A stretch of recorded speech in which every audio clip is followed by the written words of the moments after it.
Olá, estamos de volta aqui no nosso programa Saber Viver e hoje eu gostaria de separar esse momento para nós lermos um texto extremamente importante da primeira carta de Paulo aos Coríntios. Nós tivemos já uma oportunidade aqui nesse programa de refletir sobre isso, mas como hoje é domingo de Páscoa, né, e ainda eu creio que é importante nós continuarmos refletindo sobre este assunto, não somente nesse período chamado Semana Santa, mas durante toda a nossa vida, porque depois de tudo, a grande questão é se nós realmente acreditamos que Jesus Cristo ressuscitou dos mortos. Esta é a questão básica. E às vezes algumas pessoas dizem, olha, não importa discutir essa questão histórica, se de fato Jesus ressuscitou. O importante é que ele ressuscite no nosso coração, ou que os seus ensinos permaneçam conosco, ou que ele ressuscite os nossos sonhos, os nossos projetos de vida. Mas toda essa linguagem é uma forma de fugir da questão fundamental de que Cristo de fato ressuscitou na história de forma física, literal, que apareceu aos discípulos e depois de 40 dias ele subiu aos céus. Esta é a questão. Porque se nós acreditamos na ressurreição de Jesus, isso muda tudo em nossas vidas. Se nós não acreditamos, também isso tem consequências. E por isso hoje eu gostaria de meditar com vocês, ainda que de uma forma breve, sobre esta questão da ressurreição de Cristo, a nossa própria ressurreição, a importância disso para as nossas vidas. Mas nós vamos orar, né? Vamos pedir que Deus esteja nos abençoando neste momento. Ó Deus, obrigado por mais esta oportunidade que nós temos e nós queremos te agradecer, ó Deus, por tantas mensagens que temos ouvido, e a nossa oração é que a ressurreição de Cristo possa ser entendida de uma forma ainda mais profunda, poderosa, transformadora em nossas vidas. Quero orar por cada ouvinte, tu conheces cada coração, e a minha oração é que a tua mão poderosa, onipotente, onipresente, esteja estendida sobre a vida de cada um. Nós te pedimos e nós te agradecemos em nome de Jesus. Amém. Então, o apóstolo Paulo, ele escreveu na sua primeira carta aos Coríntios, capítulo 15, sobre a questão da ressurreição dos mortos. E esta é talvez uma das perguntas mais inquietantes que nós podemos fazer. Será que realmente os mortos vão ressuscitar? E algumas pessoas têm uma perspectiva bastante definida em relação a isso. A perspectiva chamada materialista é a ideia de que os seres humanos são basicamente biologia, é matéria biológica, e que, como qualquer outro ser vivo, vai chegar a hora em que essa vida vai cessar e a morte vai acontecer, e o corpo, a matéria orgânica vai se decompor e a existência termina aí. E nessa perspectiva, então, nós só temos esta vida para viver e não adianta ter expectativa de que algo vai acontecer depois. Tudo que tem para acontecer tem que acontecer nesta vida. Essa é a chamada perspectiva materialista, que é uma perspectiva muito comum na mente, no coração das pessoas. Uma outra perspectiva em relação a isso é a ideia de que sim, o corpo ele vai se decompor, mas o espírito sobrevive, e esse espírito então ele continua um processo de evolução espiritual e ele vai reencarnar, né? Ele vai ocupar um outro corpo e vai ter uma nova existência e assim por diante, e que nesse percurso, nessa viagem de evolução, esse espírito vai aprendendo e vai se aperfeiçoando e vai acumulando um karma, que seria uma espécie de lei cósmica que daria a essa pessoa o direito, né, de experimentar coisas melhores em cada reencarnação. E essa perspectiva também, especialmente no nosso Brasil, é muito comum, né, conhecido como espiritismo kardecista. Em diversas outras nações também existem perspectivas a respeito da reencarnação. E a outra perspectiva é de que realmente vai haver uma ressurreição. Isso é, que aqueles que já morreram vão recuperar os seus corpos físicos. E todas as pessoas que têm uma mentalidade um pouco mais científica vão dizer isso simplesmente é impossível. Todos nós sabemos que quando uma pessoa morre, o seu corpo ele entra num processo de decomposição, de desintegração química, biológica. Então todos aqueles componentes, aqueles elementos que fazem parte do corpo, eles vão se decompondo e vão sendo assimilados pelo ambiente, pela natureza, e a partir daí termina aí, assim, qual seria a perspectiva de que esse corpo decomposto ele pudesse ser recuperado ou reformado ou coisas assim, né? Então nessa perspectiva mais materialista, simplesmente seria inconcebível a ideia de que pessoas pudessem receber os seus corpos de volta. Não é? E é por isso que mesmo na época de Jesus haviam os chamados saduceus, né? Era um partido dentro da religião judaica da época de Jesus que realmente dizia, não, mortos não ressuscitam, a nossa única vida que nós temos para viver é essa aqui. E muitas escolas filosóficas também, os epicureus, por exemplo, eles diziam, né, que nós temos que buscar o máximo do prazer, de satisfação, da alegria nesta vida, não é? Parecido com aquela ideia, não é, que nós temos, comamos e bebamos, que amanhã morreremos, aproveitar a vida, porque tudo se resume a essa existência. Mas na perspectiva da ressurreição, a ideia é de que não somente os nossos espíritos sobrevivem, mas que também haverá um momento em que esses espíritos vão se unir novamente aos seus corpos restaurados. Então, este é o ensino de Jesus. E eu não sei se você já parou a pensar nisso. Jesus é o grande mestre, Jesus é o Filho de Deus. Nenhum homem exerceu uma influência tão significativa, tão poderosa, transformadora na raça humana. Mas a grande pergunta é, será que nós estaríamos prontos a aceitar esse ensino de Jesus? Porque Jesus ensinou claramente que vai haver ressurreição dos mortos, e desde já nós precisamos lembrar que ainda que as pessoas tentem com todas as suas forças encontrar fundamentação no ensino de Jesus para a reencarnação, simplesmente esse ensino não está ali, porque Jesus nunca ensinou sobre reencarnação. Os textos são usados para justificar isso, realmente não tem fundamento, como por exemplo o nascer de novo, né, quando Jesus conversou com Nicodemos, mas ali estava falando sobre a experiência nesta vida, de novo nascimento espiritual, de transformação. A ideia de João Batista ser Elias, então, era a reencarnação, e muitos estudiosos reconhecem que não era o espírito de Elias ali, mas era um profeta semelhante a Elias que estava cumprindo a profecia, e assim vai. Mas a questão básica é, o que nós podemos pensar disso? Ressurreição dos mortos? Será que nós podemos aceitar a ideia de que pessoas vão recuperar os seus corpos? O que dizer daqueles que foram devorados pelas chamas, daqueles que foram devorados pelos animais, aquelas pessoas lá no Japão que simplesmente desapareceram, pulverizaram? Então, como falar sobre a ressurreição? E aqui o apóstolo Paulo, ele lida com essa questão, e eu gostaria de dedicar esse tempo para refletir, ainda que brevemente, sobre o ensino de Jesus e dos apóstolos sobre este assunto. A primeira questão, e mais importante, é que o apóstolo Paulo, ele diz claramente que aquilo que ele estava pregando, aquilo que ele estava anunciando, é aquilo que ele havia recebido. Ele havia recebido de Jesus, ele havia recebido dos seus colegas apóstolos, e que a mensagem central do cristianismo não é que nós vamos ser libertos da matéria para entrar no processo, para continuar no processo evolutivo e tudo mais. Não. Jesus veio para nos salvar. E esta salvação é a salvação dos nossos pecados. Ele diz aqui, antes de tudo vos entreguei o que também recebi, que Cristo morreu pelos nossos pecados segundo as Escrituras.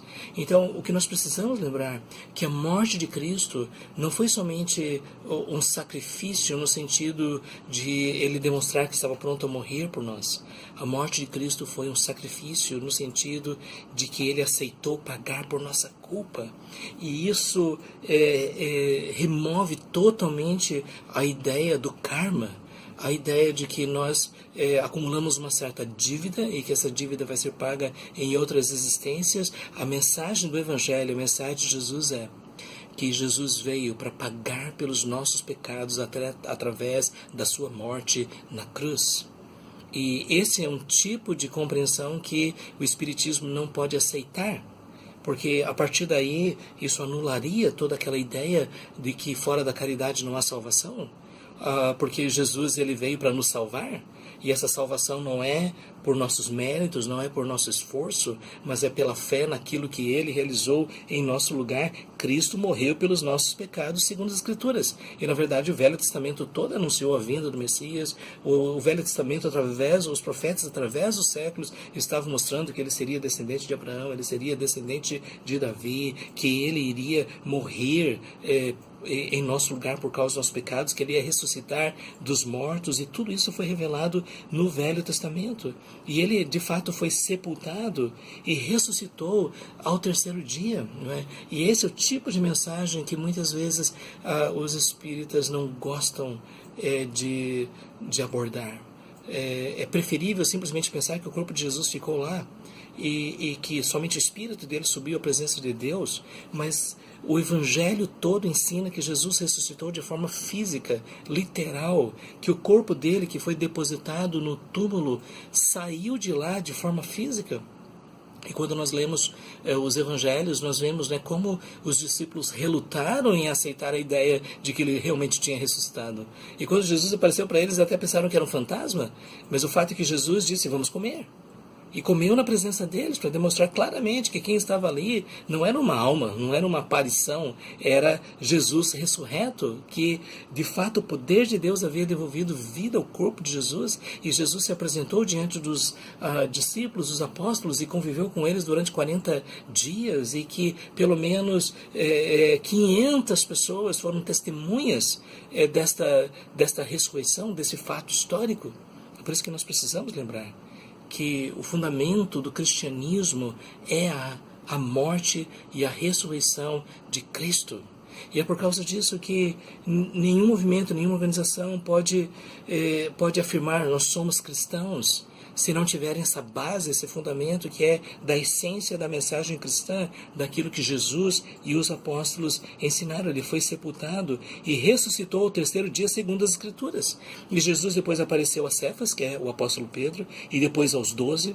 Depois foi visto por mais de 500 irmãos de uma só vez, dos quais a maioria sobrevive até agora, porém alguns já dormem. Veja, Paulo estava falando sobre isso. Vocês querem saber? Então eu quero dizer para vocês, conversem com essas pessoas, porque possivelmente Paulo escreveu essa carta talvez 50, 60 depois de Cristo, então nós teríamos aí uma margem de 25, 30 anos depois de tudo que aconteceu. Mas ainda assim, muitas pessoas que conviveram com Jesus durante os dias depois da sua ressurreição poderiam dar testemunho. Nós vimos, nós tocamos nele, nós comemos com ele, ele de fato ressuscitou dos mortos. E depois foi visto por Tiago, possivelmente era o irmão do Senhor Jesus, que depois se tornou o líder da igreja em Jerusalém. Talvez fosse o Tiago que depois, o discípulo, filho de Alfeu, que foi martirizado. Mas depois Jesus foi visto por todos os apóstolos. E afinal, depois de todos, foi visto também por mim, como por um nascido fora de tempo. E veja bem, o apóstolo Paulo viu Jesus. Na verdade, Jesus apareceu para ele. E Paulo, na verdade, o nome dele era Saulo também, não significa que Saulo se transformou em Paulo. Saulo é o nome judaico e Paulo é o nome romano, ele era um cidadão romano. E o fato é que ele era membro de um grupo mais radical do judaísmo da sua época, do grupo dos fariseus. Era um profundo estudioso das Escrituras. Quando ele soube que o movimento daqueles seguidores do Nazareno começou a crescer, ele ficou revoltado, indignado, e ele liderou uma violenta perseguição contra os primeiros discípulos de Jesus. E não somente em Jerusalém, mas na Judéia, e até mesmo em Damasco, na Síria, ele conseguiu uma carta das autoridades com um grupo de soldados do templo para ir para Damasco, para também prender e trazer para Jerusalém aprisionados os cristãos. Então você pode imaginar. E o fato é que Jesus apareceu para ele. Você consegue imaginar qual era a probabilidade humana de isso acontecer de forma natural? Não tem nem como a gente pensar sobre isso. Jesus apareceu para Paulo. E aquela voz, ele viu uma luz como se fosse uma luz mais clara do que o sol e o dia. E ele caiu prostrado ao chão e ele ouviu essa voz dizendo: Saulo, Saulo, por que me persegues? Era Jesus se revelando para ele. E Paulo diz: quem és tu, Senhor? Eu sou Jesus a quem tu persegues. Veja, porque para Jesus perseguir os seus discípulos era perseguir a ele. E o fato é que Paulo teve uma experiência transformadora. E é por isso que quando ele escreveu a sua segunda carta aos Coríntios, ele disse: se alguém está em Cristo, é uma nova criatura, porque as coisas antigas já passaram, tudo se fez novo. Porque foi assim na vida dele. Ele era um perseguidor, ele tinha ódio dos discípulos de Jesus, mas Jesus apareceu para ele de forma especial, poderosa, sobrenatural, e a vida dele foi transformada. É por isso que ele diz aqui: ele apareceu para mim como um nascido fora de tempo, isso é, eu não fiz parte do grupo dos apóstolos, eu não caminhei com Jesus nas ruas da Palestina, mas ainda assim foi do seu agrado, apareceu para mim. E ele diz: eu sou o menor dos apóstolos, que mesmo não sou digno de ser chamado apóstolo porque persegui a igreja de Deus. Isso mostra que durante toda a sua vida Paulo carregou no seu coração esse profundo sentimento de arrependimento e tristeza por ter levado cristãos à tortura e à morte. E, na verdade, por exemplo, se você ler Atos dos Apóstolos, vai descobrir que Estevão foi um grande pregador logo no início da igreja e que ele foi acusado e foi condenado e ele foi morto por apedrejamento, e Paulo estava ali dando consentimento. Ele fazia parte do grande sinédrio, né, que tinha autoridade para declarar a morte. Então ele foi conivente com tudo isso, mas depois ele se arrependeu e ele diz: mas pela graça de Deus sou o que sou. Isso é, ele compreendeu que, apesar de tudo que ele havia feito, mas Deus era gracioso, Deus poderia perdoá-lo, e foi isso que Deus fez. Apesar de tudo que ele havia feito, mas a graça de Deus o alcançou. E ele diz: e essa graça que me foi concedida não se tornou vã. Veja, aqui está a base da salvação. A salvação não é por merecimento, a salvação não é por obras, a salvação é pela graça. Nós não merecemos, nós não temos como acumular méritos suficientes para merecer o perdão de Deus. A única forma de sermos salvos é através da graça de Deus. E ele diz: essa graça que me alcançou, ela não foi vã, porque depois de tudo, pela transformação que ele experimentou, agora ele se sentiu no dever e também sentiu esse privilégio de poder anunciar o Evangelho de Jesus. E quando nós lemos a vida do apóstolo Paulo, nós ficamos maravilhados, né, com o nível de dedicação, de compromisso, de zelo, de empenho que ele demonstrou até o fim, até o momento em que ele foi decapitado pelo Império Romano. Então, ele mesmo diz: não se tornou vã, antes trabalhei muito mais do que todos eles, todavia não eu, mas a graça de Deus comigo. Ele não estava se gabando disso, mas ele estava dizendo que Deus o capacitou a se dedicar de uma forma extrema à pregação do Evangelho. Portanto, seja eu, sejam eles, assim pregamos e assim crestes, não é? E aqui ele está mostrando que alegria, que privilégio de saber que tantas outras pessoas também reconheceram Jesus como o Salvador, o Messias prometido, o Filho de Deus. E aqui está algo assim que eu creio tão importante, não é? A fé, depois de tudo, não é fruto de uma espécie de argumentação lógica, científica, filosófica. De forma geral, uma pessoa chega à verdadeira fé em Jesus por um toque poderoso do Espírito Santo. Os olhos são abertos, o coração é transformado através da pregação do Evangelho, a verdade é compreendida, é recebida, e a partir daí a pessoa é uma nova criatura. Então aqui nós vemos, o apóstolo Paulo dizendo: por que nós cremos na ressurreição dos mortos? Em primeiro lugar, porque Jesus ressuscitou dos mortos. E se ele ressuscitou dos mortos, é porque ele abriu o caminho para depois acontecer a ressurreição dos mortos. Então, estamos meditando sobre a ressurreição de Cristo e a nossa ressurreição no texto de 1 Coríntios capítulo 15. E eu gostaria de ler agora a partir do versículo 12 do capítulo 15, que diz assim: ora, se é corrente pregar-se que Cristo ressuscitou dentre os mortos, como pois afirma alguns dentre vós que não há ressurreição de mortos? Então, mesmo naquela época, havia pessoas, né, que diziam: isso não pode acontecer. Havia pessoas ali na cidade de Corinto, até mesmo entre as pessoas da igreja, que achavam muito difícil acreditar na ressurreição dos mortos. E é lógico, né, quando nós pensamos sobre isso, assim, parece ser algo que vai muito além da nossa compreensão, né? E quando a gente pensa sobre a realidade científica da matéria, especialmente da chamada matéria orgânica, né, como a gente pode imaginar essa questão de que mortos vão ressuscitar? E qual é o argumento primeiro do apóstolo Paulo em relação a isso? Se mortos não ressuscitam, por que Cristo ressuscitou?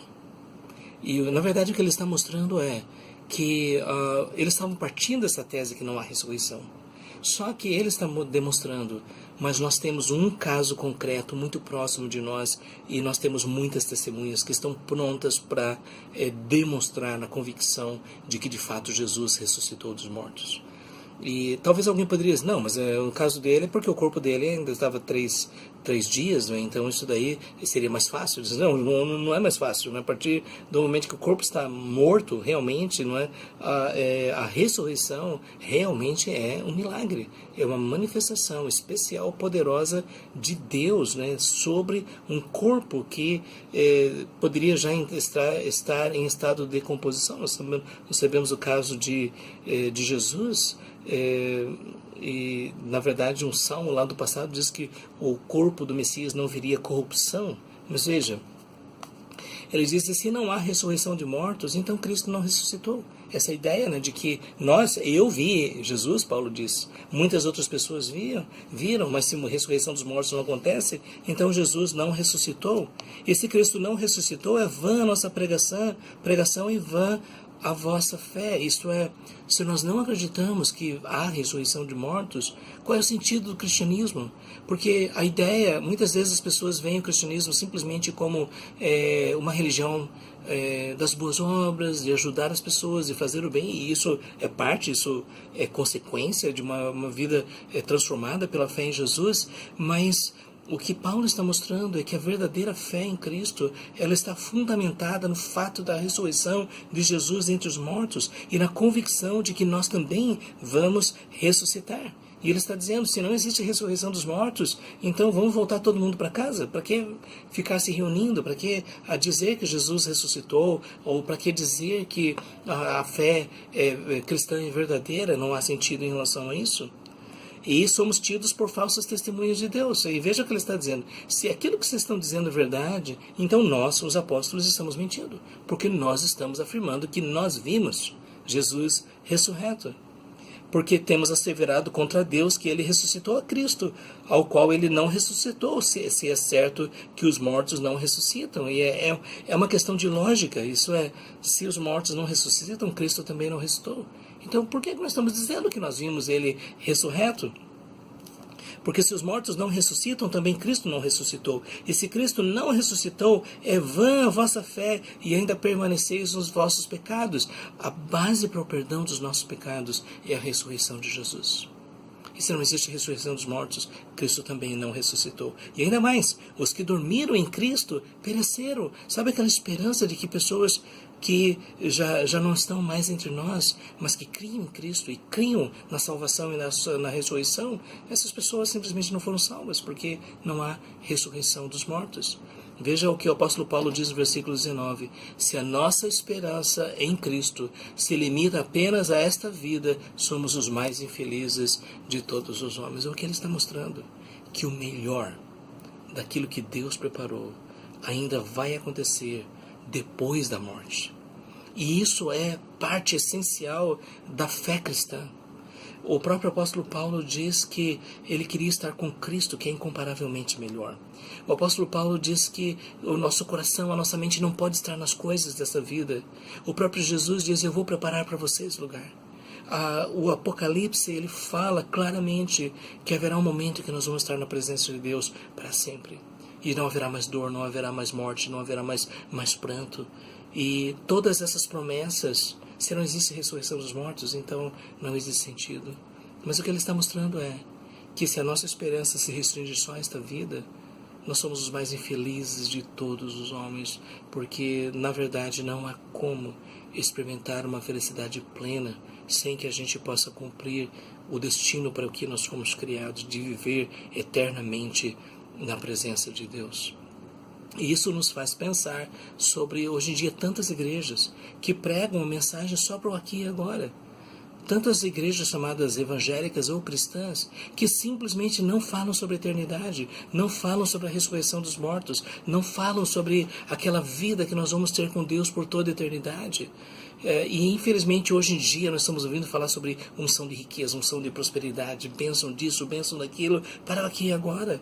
Nós vemos esses charlatões, esses enganadores que estão fazendo promessas, e esses dias eu estava vendo um desses chamados pregadores, não é? Empenhando até o nome de Deus, dizendo que se eles não experimentam maior bênção na vida é porque eles não dão dízimo, eles têm que dar o dinheiro. Outra pessoa diz: dê tudo, dê o seu carro, esvazie a sua conta do banco, entregue tudo, porque Deus vai dar muitas vezes mais, e coisas do tipo. São enganadores.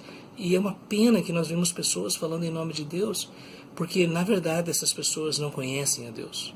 Porque quem conhece a Deus sabe que viver na presença de Deus é que traz a maior alegria. E a certeza de que vai haver uma ressurreição dos mortos nos dá esta segurança, esta paz. Como disse o apóstolo Paulo, nada pode nos separar do amor de Deus que está em Cristo Jesus, nosso Senhor. Por isso, eu queria dizer para você: não ouça esses pregadores, não acredite em suas mentiras, não coloque a sua esperança nessas mensagens falsas. Leia a Bíblia, leia os Evangelhos, veja o que Jesus ensinou e descubra a verdadeira esperança, que não se restringe somente a esta vida, porque Jesus disse: de que adianta o homem ganhar no mundo inteiro e perder a sua alma? Do que adianta você conquistar o seu emprego, passar no seu concurso, comprar o seu carro, comprar a sua casa, e todas isso são coisas boas, mas do que adianta ter tudo isso se você não tem a certeza da salvação? Do que adianta você descobrir do outro lado da eternidade que você vai estar longe de Deus por sempre? Então, por isso que nós precisamos lembrar a ressurreição de Cristo. E a ressurreição dos mortos é uma parte essencial da mensagem do Evangelho. E Paulo diz aqui: mas de fato Cristo ressuscitou dentre os mortos. Isso é um fato. Jesus ressuscitou, sendo Ele as primícias dos que dormem. O que são primícias? Ele, como havia colheitas, e havia uma primeira colheita dos primeiros frutos, Jesus foi a primeira colheita. Isso é, Ele foi aquele que iniciou o processo, e que muitos outros também vão experimentar isso. Visto que a morte veio por um homem, também por um homem veio a ressurreição dos mortos, porque assim como em Adão todos morrem, assim também todos serão vivificados em Cristo. Adão trouxe o pecado sobre a raça humana, mas Cristo trouxe a salvação. Cada um, porém, por sua própria ordem. Cristo as primícias, Cristo primeiro. Depois os que são de Cristo, quando? Quando é que vai acontecer a ressurreição? Na sua vinda. Quando Jesus voltar, nós vamos ressuscitar. E então virá o fim, quando Ele entregar o reino ao Deus e Pai, quando houver destruído todo o principado, bem como toda potestade, poder, essa realidade espiritual, o Satanás e os demônios, os espíritos malignos, todos eles vão ser destruídos.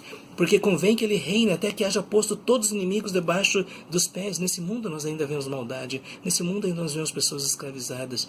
Nesse mundo ainda nós vemos pessoas adorando a demônios e experimentando a sua escravidão. Mas todos esses inimigos, eles vão ser derrotados. E o último inimigo a ser destruído é a morte. Porque todas as coisas sujeitou debaixo dos pés. E quando diz que todas as coisas lhe são sujeitas, certamente exclui aquele que tudo lhe subordinou. Quando, porém, todas as coisas estiverem sujeitas, então o próprio Filho também se sujeitará àquele que todas as coisas lhe sujeitou, para que Deus seja tudo em todos. Na verdade, Cristo está cumprindo a missão que Ele recebeu do Pai, de, através da sua morte da cruz e na sua ressurreição, destruir todos os inimigos, os principados e potestades, e a própria morte. E depois disso, ele diz, de outra maneira: que farão os que se batizam por causa dos mortos? Se absolutamente os mortos não ressuscitam, por que se batizam por causa deles? Aqui a gente não pode entrar nesse assunto, né, que é tão controvertido e tantas discussões, mas uma coisa séria é que parece que havia esse costume. Nós não temos nenhuma orientação bíblica, nenhum mandamento de fazer isso, mas parece que as pessoas que faziam esse tipo, eles aceitavam receber uma espécie de batismo no lugar de pessoas que já haviam morrido, mas está dizendo: vocês mesmos que fazem isso é inconsistente, porque se vocês não acreditam na ressurreição dos mortos, por que fariam isso? E por que também nós nos expomos a perigos a toda hora? E essa é a pergunta. O apóstolo Paulo, ele poderia ficar lá em Jerusalém, ele poderia ter a sua renda, ele poderia viver uma vida confortável, porque ele se lançou na missão, porque ele foi apedrejado, porque ele foi perseguido, porque ele foi açoitado. Ele diz aqui, dia após dia morro, eu protesto, irmãos, pela glória que tem em vós outros, em Cristo Jesus nosso Senhor. Se como homem lutei em Éfeso com feras, que me aproveita isso? Se os mortos não ressuscitam, comamos e bebamos que amanhã morreremos. A única razão que justifica o sofrimento, se justifica o martírio daqueles que seguem a Jesus, é porque Jesus ressuscitou dos mortos. Porque se não existe ressurreição, qual é o sentido disso? Qual é o sentido desses milhares de pessoas através da história que deram a sua vida por amor ao Evangelho? Sabe, quando nós pensamos na grande perseguição de Nero lá em Roma, e aqueles cristãos que foram queimados vivos, foram devorados pelas feras. Quando nós pensamos na perseguição do Império Romano em diversos períodos, por quase 200, quase 300 anos de perseguição. Quando nós pensamos através da história do cristianismo, quantos cristãos foram torturados e mortos por causa da sua fé. Se Jesus não ressuscitou, se não existe ressurreição dos mortos, tudo isso foi um desperdício. Eles deveriam ter negado, eles deveriam ter aceitado voltar para suas famílias, mas eles não fizeram isso. Por quê? Porque eles aguardavam uma superior ressurreição, como disse o autor dos Hebreus. E é por isso que valia a pena, por isso que eles foram até o fim. Mas se não existe ressurreição dos mortos, então é melhor aproveitar a vida, comamos e bebamos, que amanhã morreremos, nos divertir, embriagar, comer coisas boas, desfrutar do máximo dessa vida, porque cada dia que passa nós estamos um dia mais perto da nossa morte. E se a morte é o fim, acabou, então é melhor aproveitar esta vida. Veja o que ele diz, não vos enganeis, isso é um engano. Se você acredita que a nossa vida só se restringe a essa existência, isso é um engano. As más conversações corrompem os bons costumes. Sabe os seus amigos que dizem assim, deixa esse negócio de religião para lá, deixa esse negócio de Bíblia para lá, vamos viver a vida, vamos aproveitar. Isso é um engano.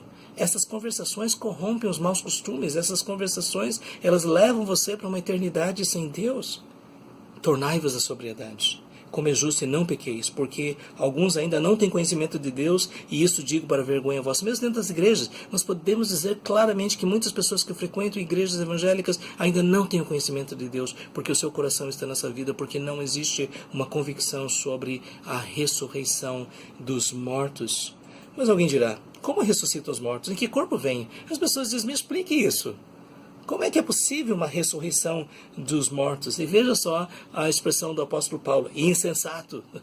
E ele está dizendo isso porque, na verdade, quando nós conhecemos quem é Deus, e quando nós sabemos o poder de Deus, não existe uma coisa mais natural do que nós simplesmente reconhecermos que se Deus é onipotente, não existe nenhuma dificuldade em Ele fazer uma nova criação, Ele ressuscitar as pessoas. O que semeias não nasce se primeiro não morrer. E quando semeias, não semeias o corpo que há de ser, mas o simples grão, como de trigo, de qualquer outra semente, mas Deus lhe dá o corpo quando lhe aprouvidar, e a cada uma das sementes o seu corpo apropriado. Nem toda carne é a mesma, porém uma é a carne dos homens, outra dos animais, outra das aves, outras dos peixes. Também há corpos celestiais e corpos terrestres, e sem dúvida, uma é glória dos celestiais e a outra dos terrestres. Uma é glória do sol, outra glória da lua, outra das estrelas, porque até entre estrela e estrela há diferenças de esplendor. O que Paulo está falando? Por que ele está usando essa linguagem? Por que ele está falando sobre essa carne, essas coisas todas? Porque, na verdade, ele está mostrando que no universo que Deus criou, existem diferentes tipos de realidade. E uma das diferenças é, da mesma forma como os animais têm diversos tipos de composição, também os que vão ressuscitar vão ter um corpo diferente. É por isso que ele diz, pois assim também é a ressurreição dos mortos. Semeia-se o corpo na corrupção, ressuscita na incorrupção. Você já viu, por exemplo, uma semente plantada na terra? Ela precisa morrer para frutificar, ela precisa deixar de semente para se transformar numa planta. Da mesma forma, o corpo que é depositado na terra, ele vai emergir, mas agora com uma nova planta, uma nova realidade, né? Usando uma metáfora. Semeia-se em desonra e ressuscita em glória. Aquele corpo decrépito, aquele corpo doente, aquele corpo fragilizado, mas ele vai ressuscitar em poder. Semeia-se corpo natural, corpo físico preparado para essa vida, e agora ressuscita corpo espiritual. Veja bem, esse corpo espiritual não é simplesmente um espírito, é um corpo físico, mas é um corpo transformado pelo poder de Deus, é chamado de um corpo glorificado.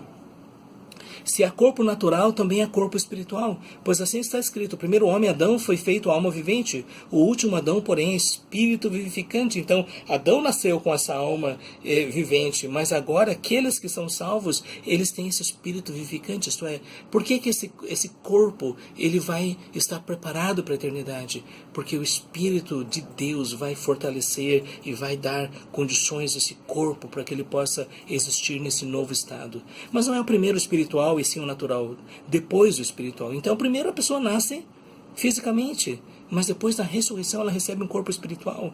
O primeiro homem é formado da terra e terreno, o segundo homem é do céu.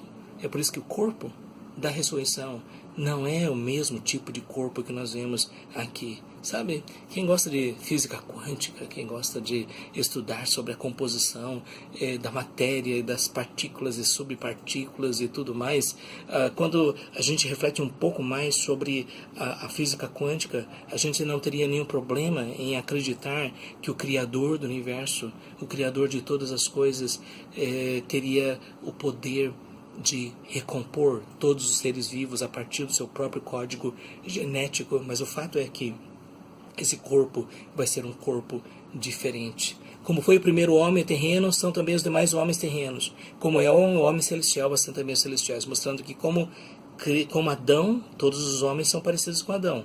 Mas como Cristo, todos aqueles que foram salvos são parecidos com Cristo.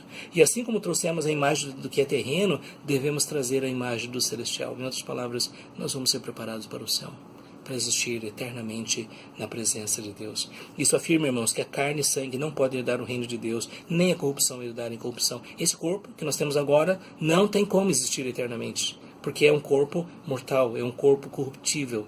Mas nós vamos receber corpos que Paulo chama de corpos espirituais. Eis que vos digo um mistério: nem todos dormiremos, nós transformados seremos todos. Sabe por quê? Porque aqueles que estiverem vivos na volta de Jesus, eles não vão ressuscitar, porque vão estar vivos ainda. Mas o que vai acontecer? Eles vão ser transformados. No momento, no abrir e fechar de olhos, ao ressoar da última trombeta, a trombeta soará, os mortos ressuscitarão incorruptíveis. Aqueles que já morreram vão receber seus corpos, mas agora corpos incorruptíveis, e nós seremos transformados. Veja, se nós estivermos aqui na volta de Jesus, nós vamos experimentar essa transformação. Esse corpo que nós temos hoje vai ser transformado pelo poder infinito de Deus num corpo glorificado. Porque é necessário que esse corpo corruptível se revista da incorruptibilidade e que esse corpo mortal se revista da imortalidade. Esse nosso corpo, ele é corruptível, ele se desintegra, ele apodrece. Mas nós vamos receber um corpo que não se desintegra mais. Esse corpo que nós temos, ele é mortal, ele vai para a terra. Nós vamos receber um corpo que vai ser revestido de imortalidade. É o mesmo corpo, mas revestido de imortalidade. E quando esse corpo corruptível se revestir de incorruptibilidade, e o que é mortal se revestir de imortalidade, então se cumprirá a palavra que está escrita: tragada foi a morte pela vitória. Onde está a morte, a tua vitória? Onde está a morte, o teu aguilhão? Porque quando uma pessoa ela é ressurreta, a morte foi vencida. E aqui está, o aguilhão da morte é o pecado. É por causa do pecado que a morte tem o poder sobre nós. Mas Cristo morreu por nós. E ele diz, a força do pecado é a lei. Isto é, a lei deixa bem claro que nós somos pecadores e que se não houver salvação, não existe possibilidade de perdão. Mas ele diz, graças a Deus que nos dá a vitória por intermédio de nosso Senhor Jesus Cristo. E aqui está a essência da mensagem do Evangelho. Nós não temos condições de nos salvar por nós mesmos. E por isso que é importante nós lembrarmos, para aqueles que são materialistas, o corpo na terra não é o final. Isto é, nós vamos continuar existindo e nós vamos receber corpos glorificados, corpos incorruptíveis, corpos imortais, para estarmos na presença de Deus para sempre.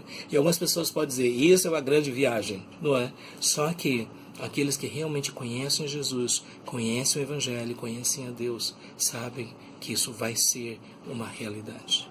E se hoje nós podemos ter a certeza da salvação, não é porque somos melhores do que os outros, mas Jesus aceitou morrer em nosso lugar e pagar pelos nossos pecados. A vitória sobre a morte não chega a nós porque somos melhores. A vitória sobre a morte não significa que nós estamos acumulando mérito na forma de um karma para outra reencarnação, não. Jesus morreu por nós, Ele pagou pelos nossos pecados e Ele nos dá a vitória. E é por isso que, para aqueles que creem, a vitória vai ser viver eternamente na presença de Deus. Diante dessa realidade, como nós podemos viver? Como nós viveremos? Veja o que o apóstolo Paulo diz no versículo 58. Portanto, meus amados irmãos, e veja que palavra de carinho, de afeto, e sabe, quando pessoas creem nisso, elas têm o maior conforto que podem ter nesta vida. Ele diz, sede firmes, inabaláveis e sempre abundantes na obra do Senhor, sabendo que no Senhor o vosso trabalho não é vão. Se a ressurreição dos mortos é uma realidade, se Jesus de fato ressuscitou dos mortos, se Ele venceu a morte, se nós vamos ressuscitar com Ele, então vale a pena servir ao Senhor, vale a pena priorizar a eternidade. Se a eternidade não existe, é melhor a gente aproveitar esta vida aqui. Mas se a eternidade existe, então tudo que nós fazemos aqui vai se refletir diretamente naquilo que vai acontecer depois da nossa morte. Por isso eu queria dizer àqueles que já creem, àqueles que já têm convicção na verdade do Evangelho, não desanimem, não se deixem levar pelas coisas deste mundo, não se secularize, não coloque o seu coração nas coisas desta vida, seja firme, não se deixe abalar pelas perdas, pelas lutas, pelas decepções e frustrações. Aqueles que creem às vezes veem tantas coisas estranhas. Hoje nós vemos tantas pessoas que dizem crer no Evangelho, mas há uma contradição com a própria vida. Hoje nós vemos tantas pessoas que dizem ser pastores, mas a vida é cheia de escândalos, de imoralidade, de mentira, de ganância. Hoje nós vemos tantas pessoas que dizem crer, mas simplesmente o seu coração está nas coisas desta vida.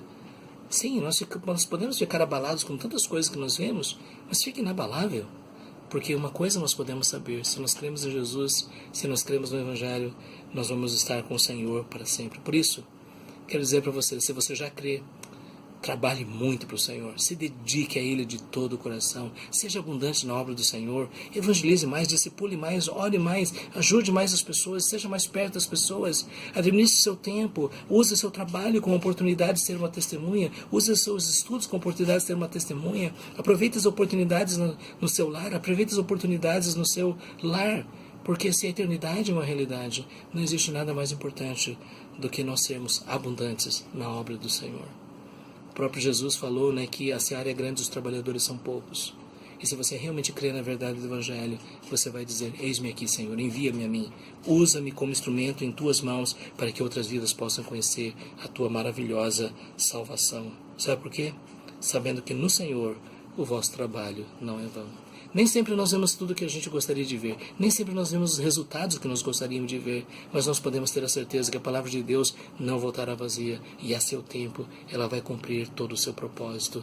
Por isso, como diz um hino antigo, compensa servir a Jesus. Que você possa viver nessa perspectiva.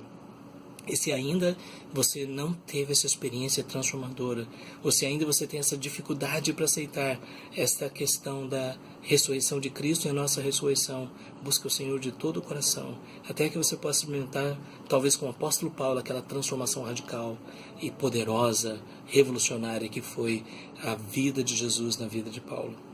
E ao mesmo tempo, se você acredita, que vai haver outras oportunidades em outras existências, preste atenção naquilo que o apóstolo Paulo ensinou. Não é reencarnação, é ressurreição. E quando nós cremos nisso, nós temos a segurança de que nós estaremos na presença de Deus. E lá, naquele dia, as lágrimas vão ser enxutas e toda dor cessará e não haverá mais morte e nós estaremos na presença do Senhor para sempre. Agora, uma coisa que nós precisamos lembrar é que existe o outro lado dessa história. E o outro lado é a eternidade sem Deus. Aqui Paulo não menciona isso, mas em outros lugares ele deixa bem claro que aqueles que não foram salvos estarão longe de Deus para sempre. O Apocalipse ensina que haverá um grande julgamento e que pessoas serão lançadas no lago de fogo. E não pense nisso numa perspectiva mitológica, é uma coisa muito mais real. A realidade do inferno, a segunda morte. Só existe duas mortes, essa morte física nesta vida e a segunda morte, que é o fato de que pessoas serão banidas da presença de Deus e serão sujeitas ao juízo de Deus. Pessoas, Deus não faria isso. Jesus ensinou sobre o inferno mais do que ninguém. Ele, o grande mestre, o Filho de Deus, ensinou sobre isso. Então nós devemos ter temor no coração e reconhecer esta realidade, que você possa experimentar esta salvação em Cristo. Que Deus abençoe a sua vida.